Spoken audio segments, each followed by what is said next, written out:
Right. Good evening, everyone. Last session we discussed about attack concepts and techniques, and under it we talked about analyzing a cyber attack. Under that section, we talked about security vulnerability and exploit, type of security vulnerability, type of malware and symptoms, method of infiltration, and also denial of service attack, distributed denial of service attack, and search engine optimization.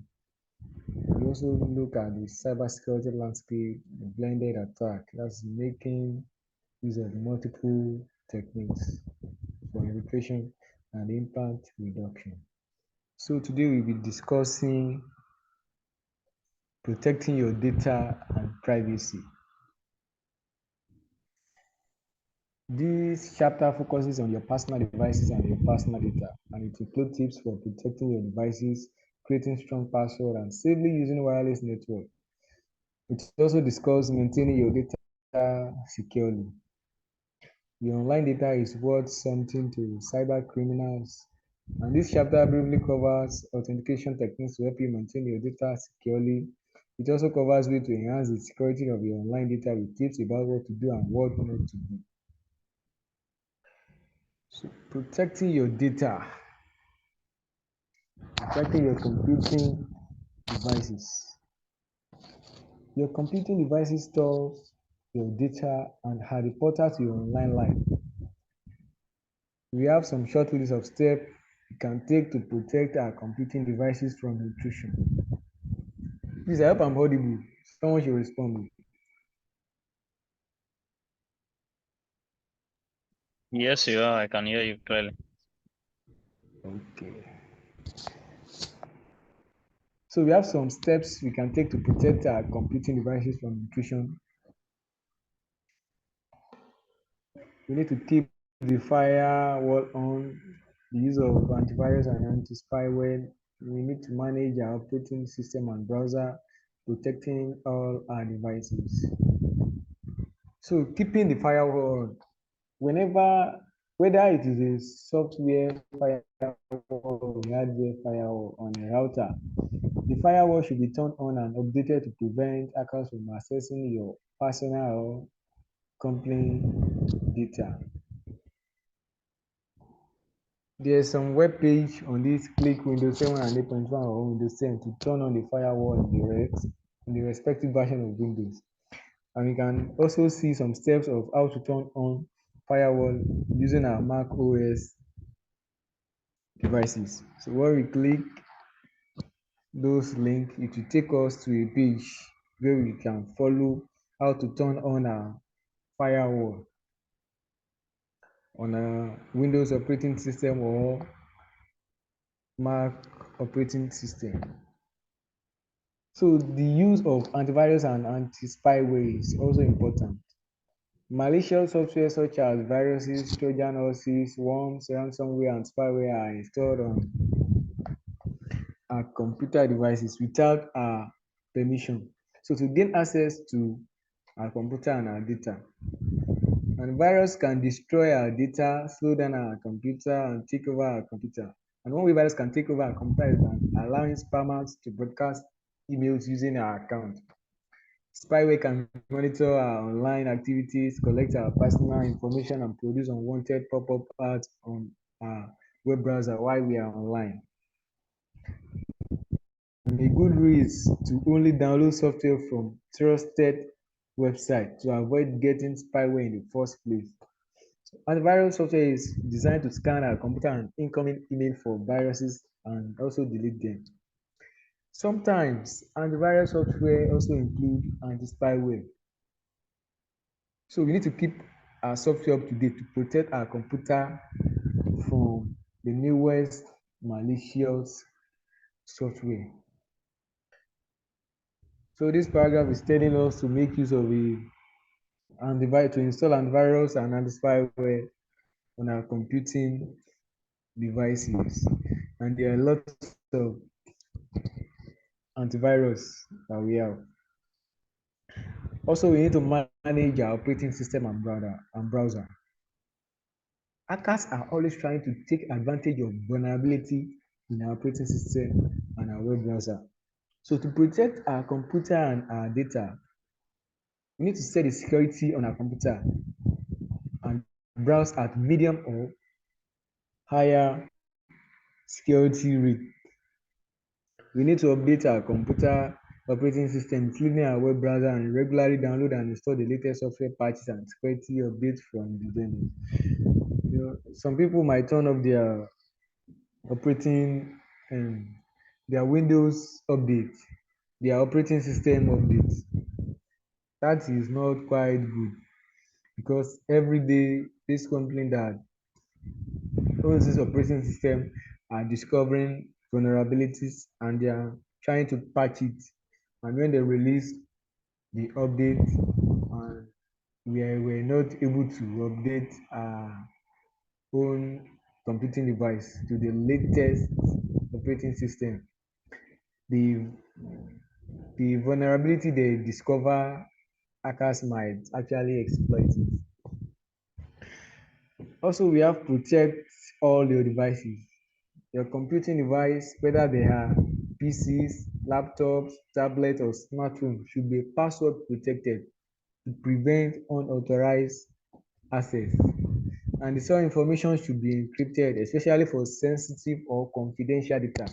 For mobile devices, only store necessary information in case these devices are stolen or lost when we are away from our home.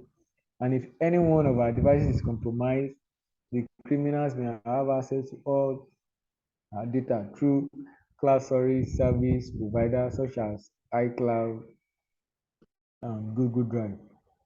Those that make use of iPhone knows about iCloud, and there are some you might store some sensitive and confidential information on it, but when our devices get into the hands of hacker, they might exploit the information, and that may cause a lot of damage to us.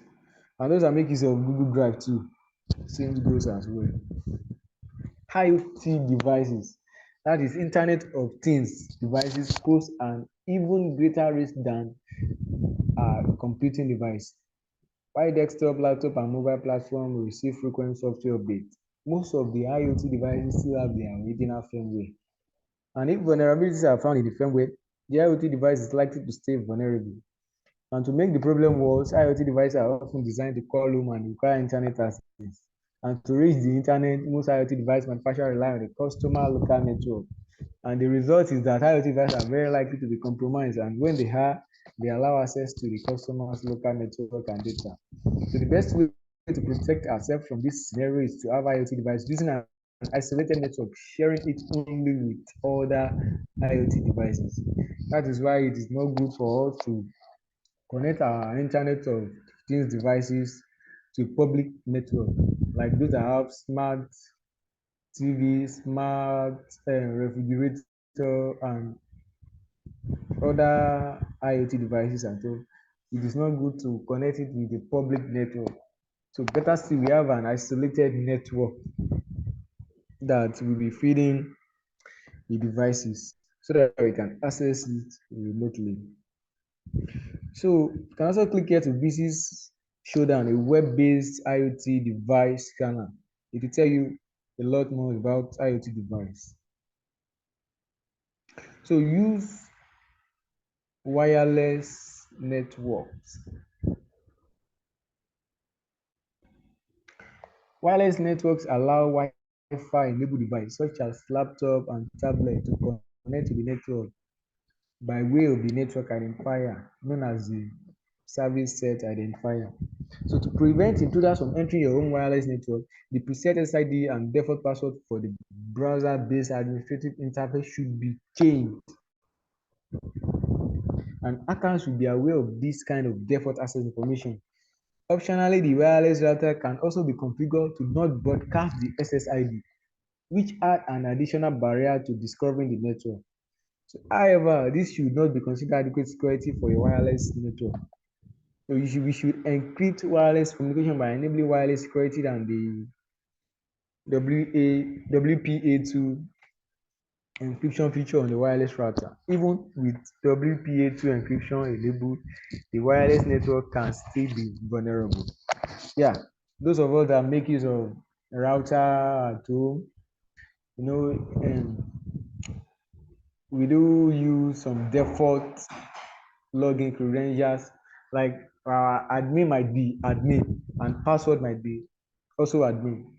So when configuring our router, those that do not change their default login details on the router might be able to access it.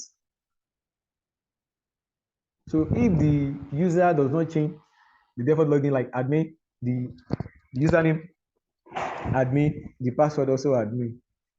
If the owner did not change it, attacker, those things are easy to get, easy to guess.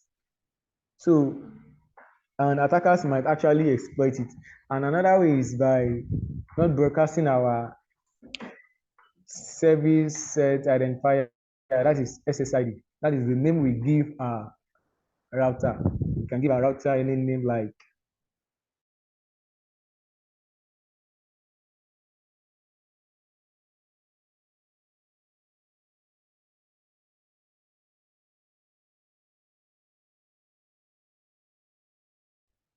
home router and the like. Whenever we want to connect to the router, set identifier because we are the one that knows it. And that is how to prevent some vulnerability. And that does not actually ensure adequate security on our router. Now, some routers have two SSID. We have a guest network and a private network. So the guest network, you might, the guest network, you are the one that will be able to set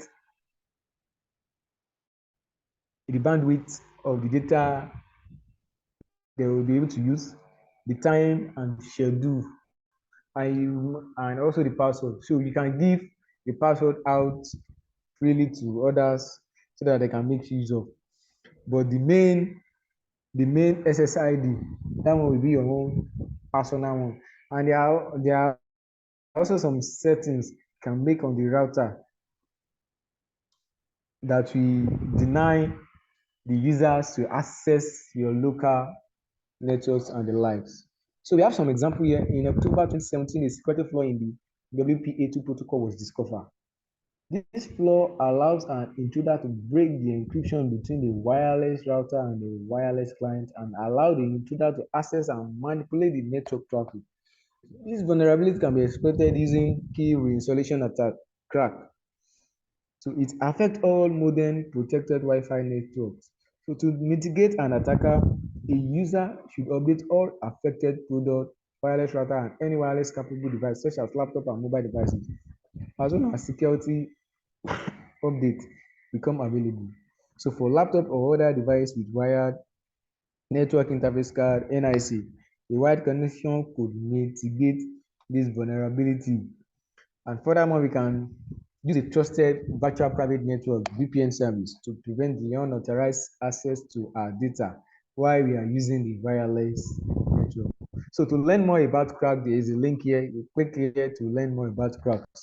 That will explain a lot more for you. Also, when we are away from home, a public Wi-Fi hotspot allows you to access your online information and surf the internet.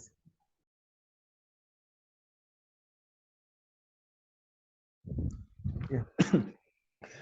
However, it is best to not access or send any sensitive personal information via public wireless network. Verify whether your computer is configured with file and media sharing and that it requires user authentication with encryption. So to prevent someone from intercepting your information known as eavesdropping, as we did in the practical session when we make use of interception to change the value of a shopping item. So that's known as eavesdropping. So while using a public wireless network, you want to make sure to use encrypted VPN tunnels and services. So the VPN service provides you secure access to the internet with an encrypted connection between your computer and the VPN service provider and server. So with an encrypted VPN tunnel, even if a data transmission is intercepted, it is not decipherable. Exactly. So this paragraph is talking about when we are making use of a public Wi-Fi, we need to make use of a VPN, virtual private network, that will encrypt the data we send out to prevent packet sniffing by the cyber attackers. And even though they were able to intercept the network, they cannot see the real data we sent. During the hashing, during when we talk about hashing, we talk about how a plain text is being hashed. Then when the result came out, it was some hexadecimal number. It's not even understandable. So it is only those that have the key that will be able to decrypt it. So even though data is intercepted, the attackers will not be able to decipher it because they do not have the key, and it is also encrypted. It's not a thing that they can just encrypt with some anyhow application. So we also have another web page that click here to learn more about protecting yourself when using wireless networks. This talks more about our protection with wireless network. So many mobile devices such as smartphone and tablets come with the Bluetooth wireless protocol. This capacity allows Bluetooth enabled devices to connect to each other and share information. But unfortunately, Bluetooth can be exploited by hackers to eavesdrop on some devices, establish remote access control, distribute malware, and drain batteries. So to avoid this issue, you want to keep Bluetooth turned off when you are not using it. Yeah, some people might be forgetful turning on their computing devices, location, Bluetooth, Wi-Fi when they are not making use of it. So it is advisable to turn it off. And also, when we are making use of a Bluetooth connection, Bluetooth has a settings that allow access to our contact and other information. So when sharing a Bluetooth, when making a Bluetooth connection, we want to make sure we disable that setting to share our contacts and some vital information in the option that it brings. So we want to use unique password for each online account. This picture shows an example of how we can create a password like this. All white cat is okay, but it's not that good. The good one is all. Instead of that double L, they use double one, one. A11 white cat. That one is always good, but the best one is they capitalize the first, that is all A11 white 7AC. So making use of the combination of uppercase, lowercase, special characters, and number is best for when using when creating a password. Okay, so you probably have more than one online account, and each account should have a unique password. That is a lot password to remember. Sincerely, some might have like 50 different online accounts on different platforms, and you need to create a unique password for all. It's not easy to remember. So the consequences of not using strong and unique password leaves you and your data vulnerable to cyber criminals. So using the same password for all your online accounts is like using the same key for all your logins. So if an attacker was to get your key, you would have the ability to access everything you. If criminals get your password through phishing, for example, they will try to get into your other online account. If you only use one password for all accounts, they can get into all your accounts, steal or erase your data, or decide to impersonate you. That is why it's very good to make use of multi-factor authentication. Whatever account we have online, we need to make use of multi-factor authentication. Even though your password was vulnerable and they try to exploit it, there are still some further security level tests that they will need to carry out to access your dashboard or profile. So we use so many online accounts that need password that is become too much to remember. So one solution to avoid reusing password or using weak password is to use a password manager. That's the best solution. And a password manager stores and encrypts all your different and complex passwords with a different security algorithm system. So the manager can then help you to log into your online account automatically. So you only need to remember your master password to access the password manager and manage all your accounts and password. Just like you might have different, we have different password manager account. So there we can store our unique password in. And there are some other platforms that actually generate a unique password for us, like the Bob suite we are using for our practical session.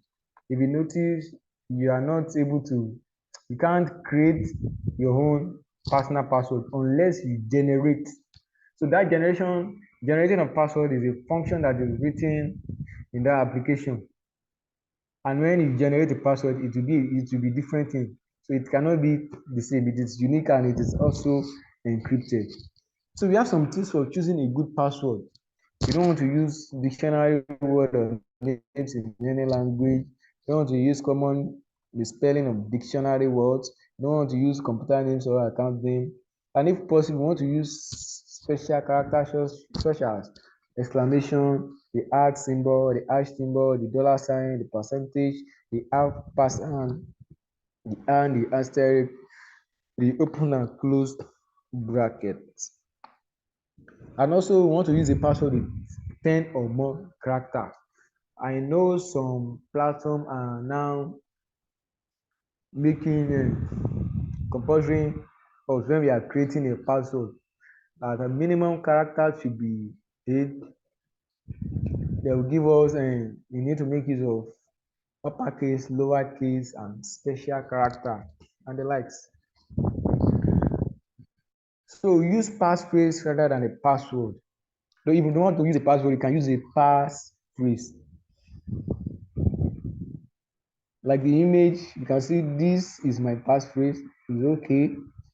That's the status. A cat that love dogs. It's okay. It's not easy to guess. Better. And the better one is a cat that love dogs. If you notice, a cat, after they capitalize the A, then the cat. Then after that, space, always remember, space is also a special character. They put a space here. Then the @ symbol, then the love, they convert the E to 3. Then dogs, they convert the O, the letter O to 0. So to prevent unauthorized physical access to your computing device, you need to use passphrases rather than password. So it is easier to create a long passphrase than a password because it is generally in the form of sentence rather than a word. And the longer length makes passphrase less vulnerable to dictionary to or false attack. And the password may be easier to remember, especially if you are required to change your password frequently. And here are some good tips choosing good password or password. I believe most of us can remember this password. A quick brown force jumped over. I forgot the last part. Sha. Those are some examples of common passphrase, but it now depends on you to customize the passphrase. So we have some tips in choosing a good passphrase. Choose a meaningful statement to you. Add special character such as those symbols. Then the longer the better. We want to make our password to be long, very long. We want to avoid common or famous statements, for example, leaks from a popular song. Just as the one I just mentioned, a quick banks first jump over I've forgotten the last word. So these are some common passphrase.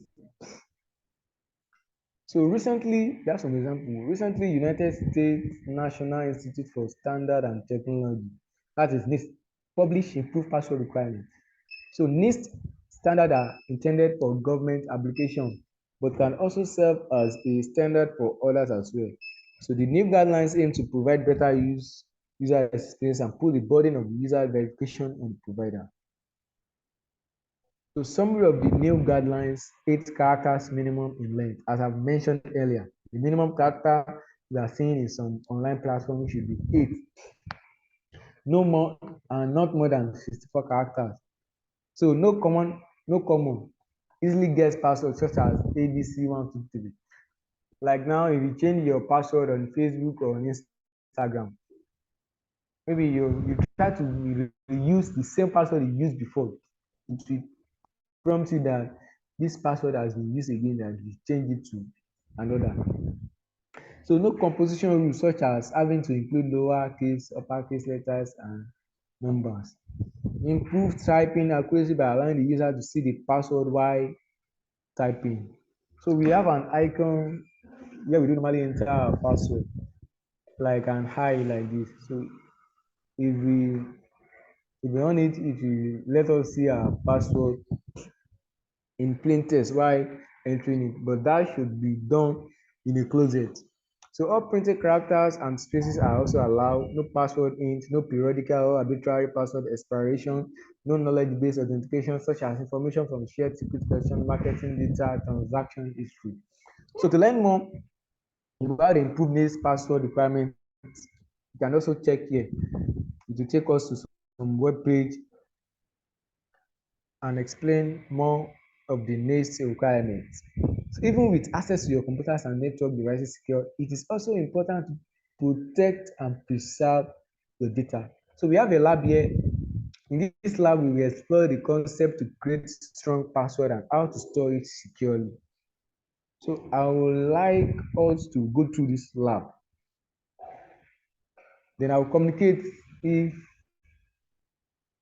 we are to make an assessment of it. But this is just a lab that will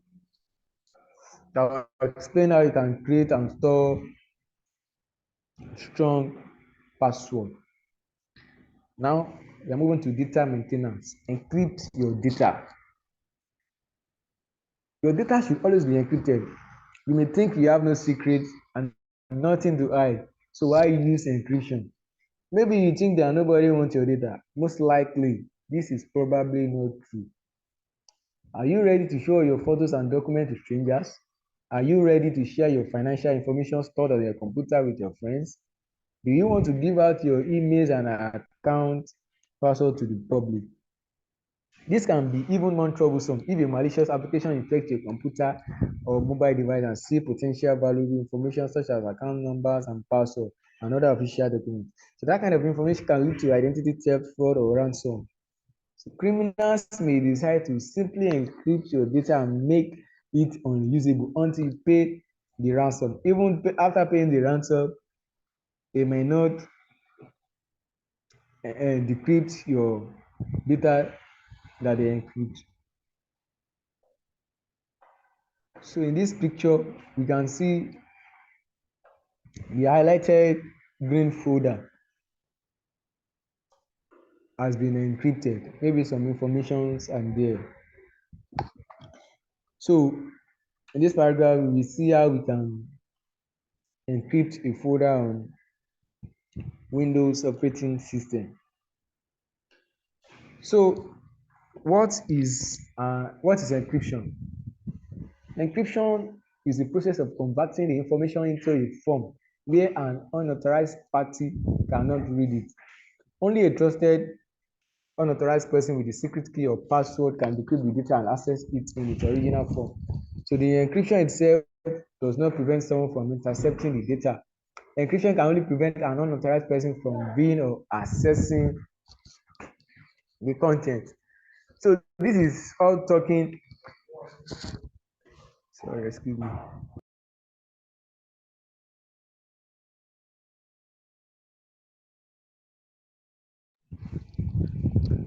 Okay, this is talking about encryption. Even though we encrypt our data during interception,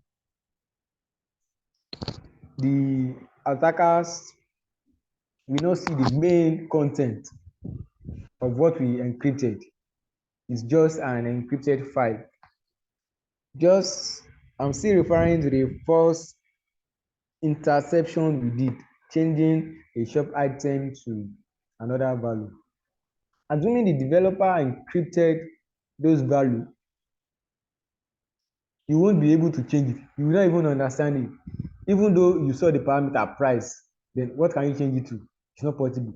Even though you were able to change the encryption to another key, it will not communicate because the encryption contain some decryption key that they will use to decrypt the files at the end. So software program are used to encrypt files, folders, and even entire.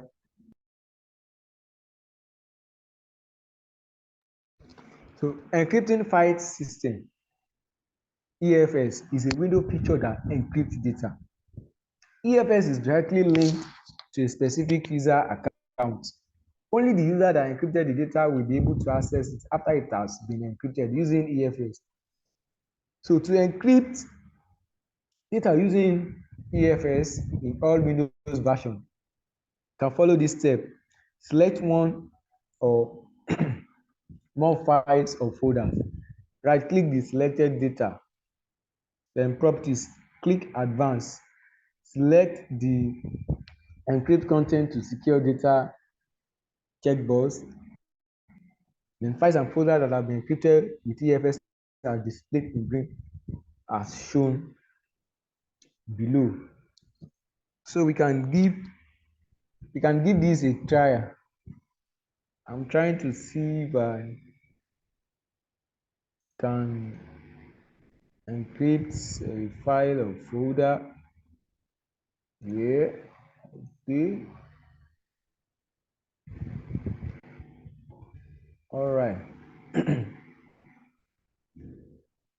Let me share my window. Stop share. Okay.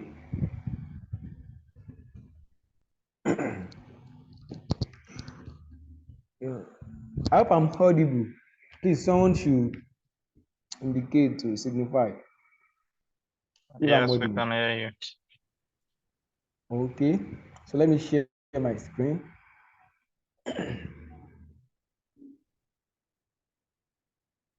So can you all see my screen? Yes, we Can can. you all? Okay. So um, till I select one or more files or folders, I'm selecting this file, and it asks us to right click the selected data properties, and click advanced. So properties, advanced. Here's the advanced.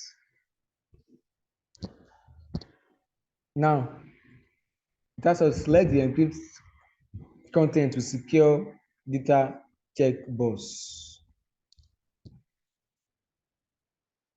Okay. Yes, it's encrypt content to secure data. So this is it. Apply. Encrypt file and the parent folder recommended. So this one is talking about encrypting the folder, which is the download, but I want to encrypt only the file. Okay. Okay. Can you see the lock icon on it? Someone should please respond. Yes. Yeah. So we've successfully encrypted the file. So even though we transfer this file to another person, the person can won't be able to view the file. Okay, now let's continue our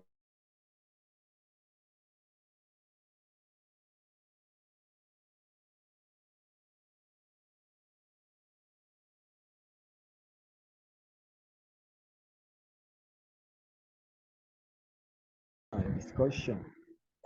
We have local backup as the picture. This indicated the local backup, backing up from our computing devices to a backup drive. Then also backing up into the cloud from our computing devices. So your hard drive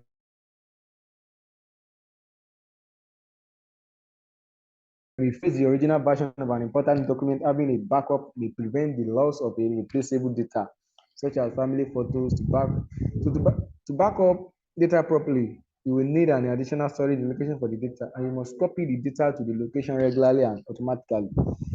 So for example, like me, all my pictures, my contacts, everything is backed up on Google Cloud. So there was a time I misplaced my phone, so I don't have to be running a cascada or saving my information on my SIM or phone. So I just back it up on my Google account. So when I got a smartphone, just import all my backup files, photos, contacts, and the likes back to my new smartphone. So the additional location for your backup files can be on your home network, secondary location, or in the cloud.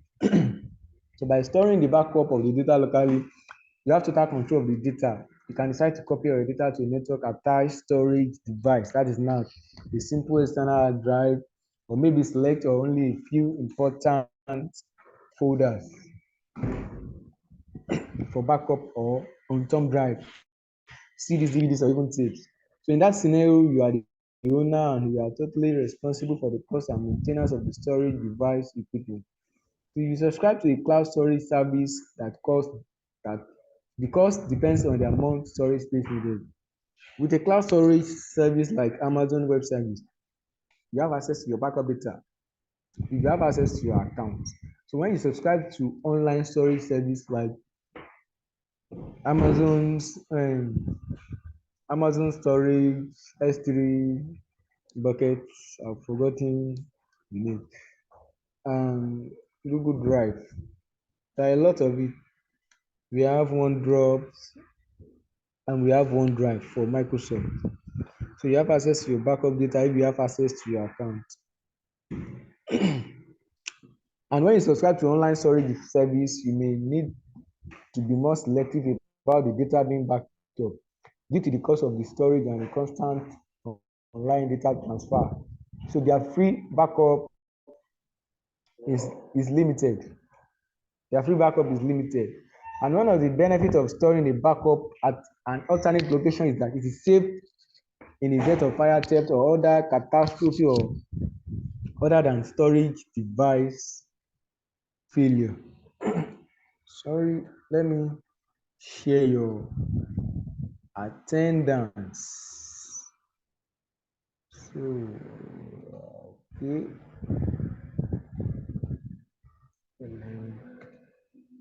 Sorry for the interruption, please. Yeah, I just share the link to your.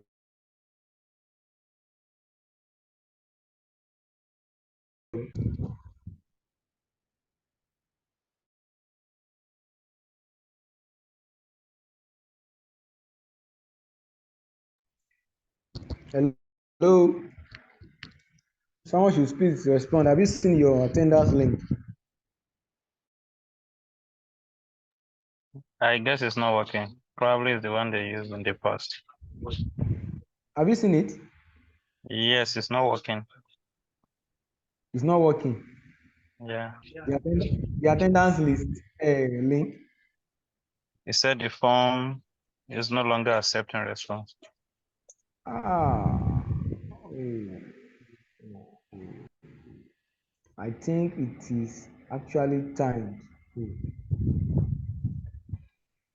I think it's actually times. Let me see if I can bring back and the admin is not online. Okay. All right. We have another lab here, backup data to external storage. In this lab, we use an external disk and a remote disk to back up your data.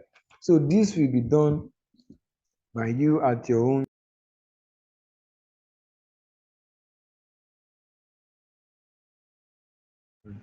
This will be done by you at your own pace.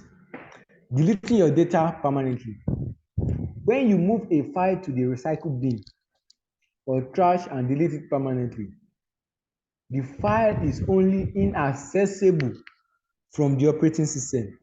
Anyone with the right forensic tools can still recover the file due to a magnetic trace left on the hard drive. When we actually delete our files on our computing devices, maybe to trash and empty the recycle bin, we cannot access it through our online, through our operating system. So we have some forensic tool. Like if you do watch some documentary and technological film, you see that burnt hard disk, hard drive, and storage devices, they can still retrieve some information on it. So here is this picture is depicting we deleting some folders or files of data to a recycle bin and trashing it. So this is how it will be. But with the right tool, with the right forensic tool, we can actually derive that data again. We can actually recover the data that we deleted. So to erase data so that it is no longer recoverable, the data must be overwritten with ones and zeros multiple times. So to prevent the recovery of the deleted files, we may need to use tools specifically designed to do just that. So like for Microsoft, we have the program S-Delete from Microsoft for Vista and higher version. So they claim to have the ability to remove sensitive files completely, and shred for Linux and secure empty trash for Mac OS. Those are some tools that we can make use of. Even though they make use of some forensic tool to recover the data, they will not be able to recover anything. For Windows operating system, we make use of S-Delete, that's for Microsoft. For those that you make use of Linux, we make use of shred. For those that make use of Mac operating system, we make use of secure empty trash for that. And the only way to be certain that data or files are not recoverable is to physically destroy the hard disk drive or storage device. And it has been the folly of many criminals in thinking their files were impenetrable or recoverable files. In Google data centers, when an when an hard disk is of no use or is damaged or is not in use, they do trash it. They do destroy the hard drive or storage devices that user information are stored. They have a machine that do shred it, that it will grind the magnetic interface of the storage device. So it won't be recoverable by any criminal that have access to even though some part or some scramble of the devices. So we have another lab here, and in this lab, we explore legal agreements required to use various online services. And we also explore some of the ways we can protect our data. So we are in another section, safeguarding your online privacy. Yeah. Safeguarding our online privacy. Strong authentication. We want to make use of two-factor authentication. This picture depicts a user making use of a token, like like a bank token devices that generate a 6-digit code. Those are physical objects. Why this? We also have a biometric for our authentication. Most of our phones make use of fingerprints. I want to ask a question about this biometric stuff. Why can't they make use of our eye and some other parts to me for a biometric authentication? Can someone please give an answer to that here? I want to shed more light on it.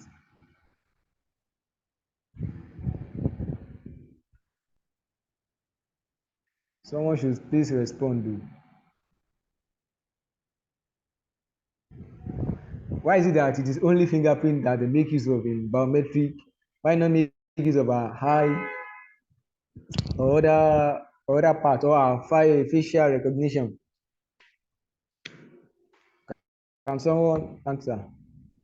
Okay. If no response, the reason is because okay. Someone want to respond? Speak on or can make use of the hand icon to signify if you want to respond to that.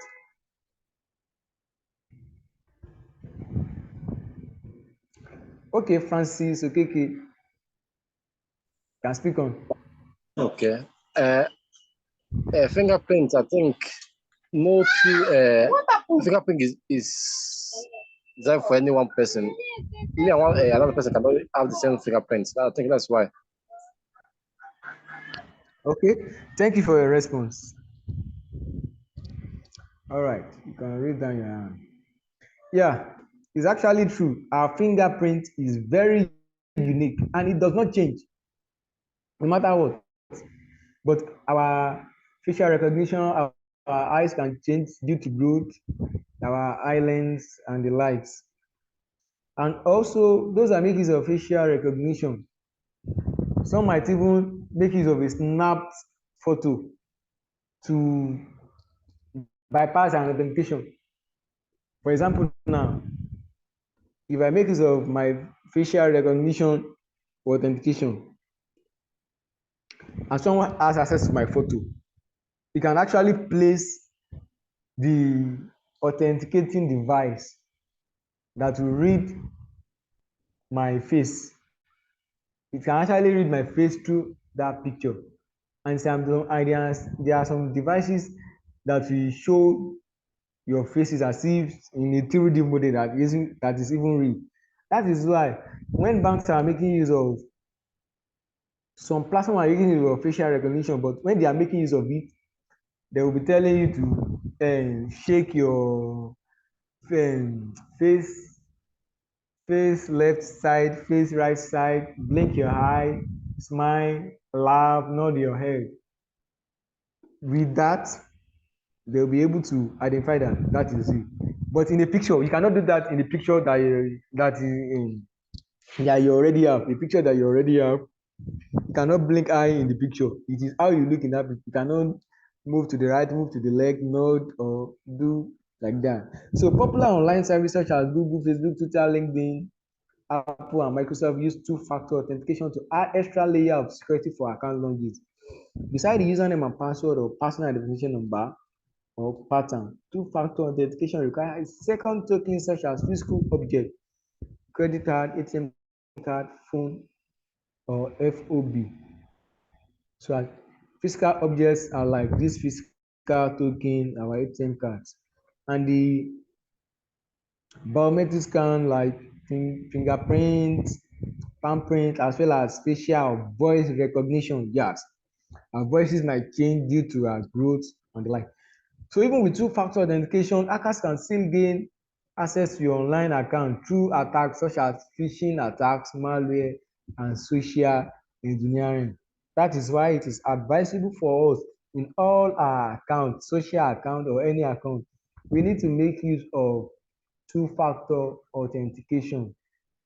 Like now, I'll still be saying it. If I give people my Facebook or Instagram password or my ATM card and give the person the person will not cannot gain access to my account.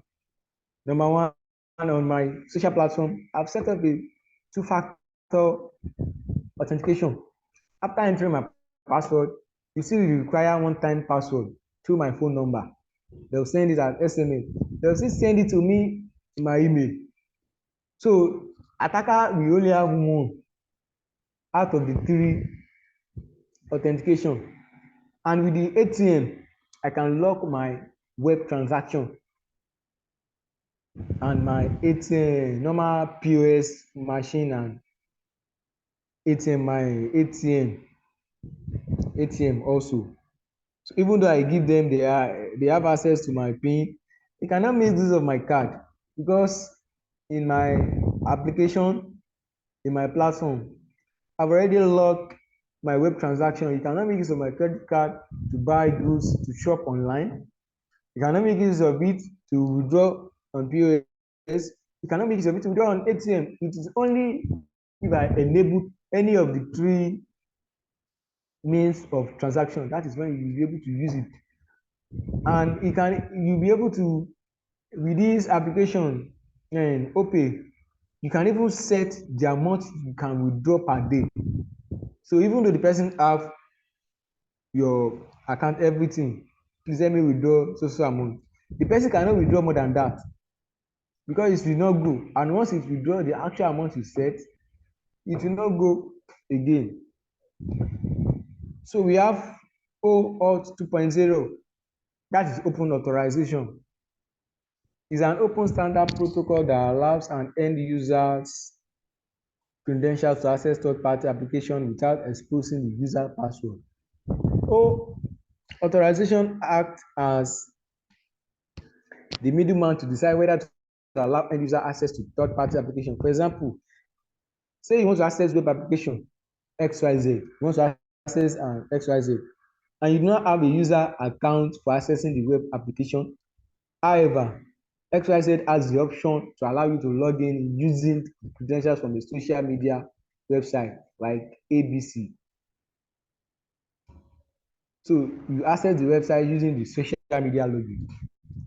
For those that want to register for Zoom application, you will see that you see some option login with your Google account, your Facebook, your LinkedIn.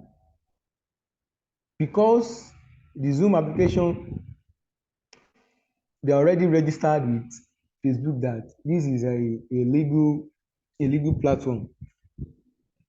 That's why they can access your data. For example,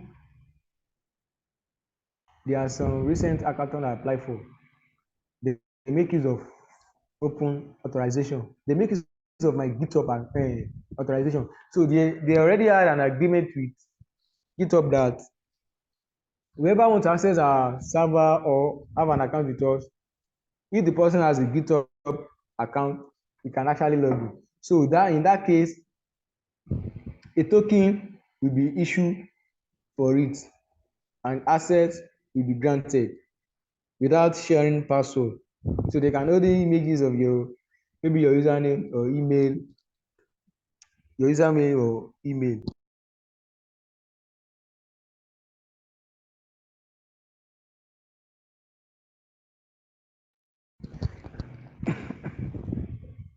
Oh, someone has a question. Okay, all right. Thank you, Ibukun. I really appreciate the screenshot too. So that's all about open authorization.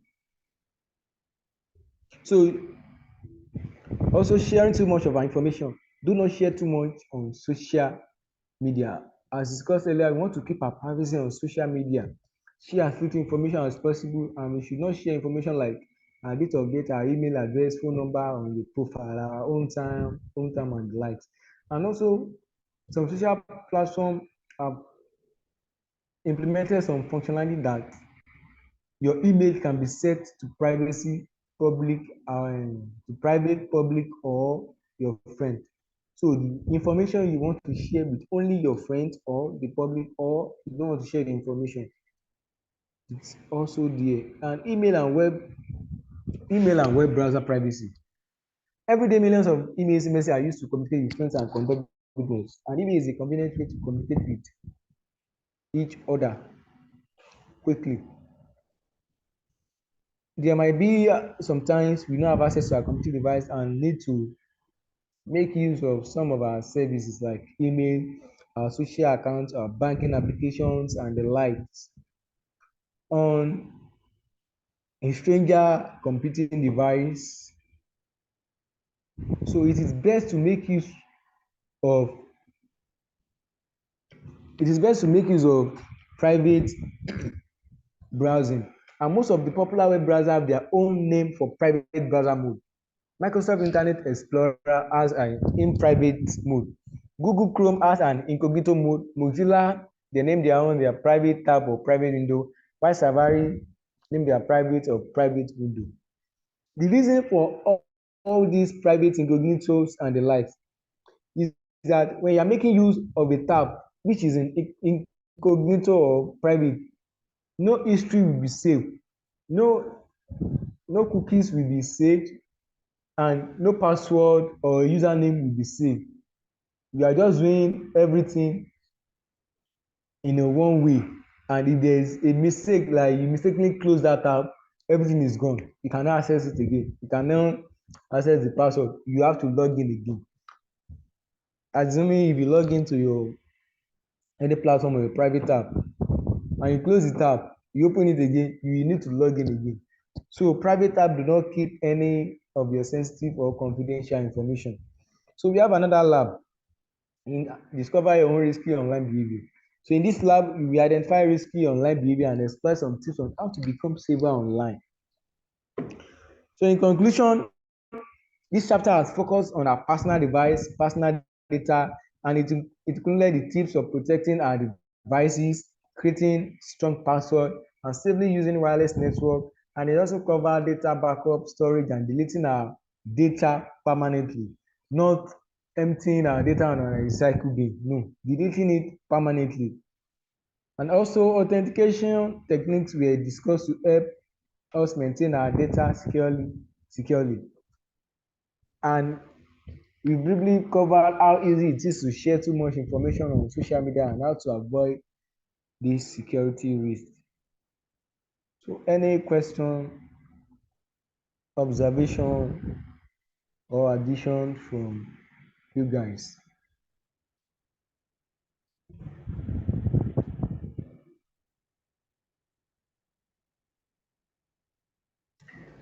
Someone should please respond. Does anyone have question, observation, or addition to what we've been discussing since?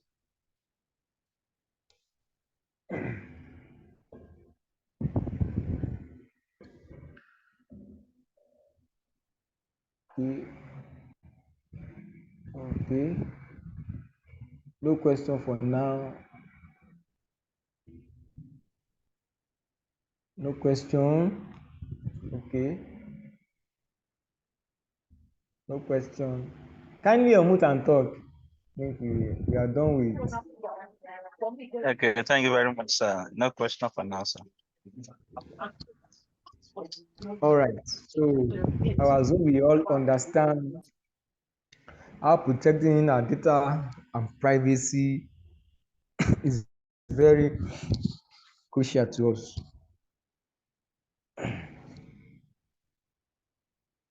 All right. So I'll communicate with you guys the assessment, lab assessment and the whole chapter assessment when it's ready. Yeah. Let me stop recording. All right, thank you for your time. That will be the end of today's class session.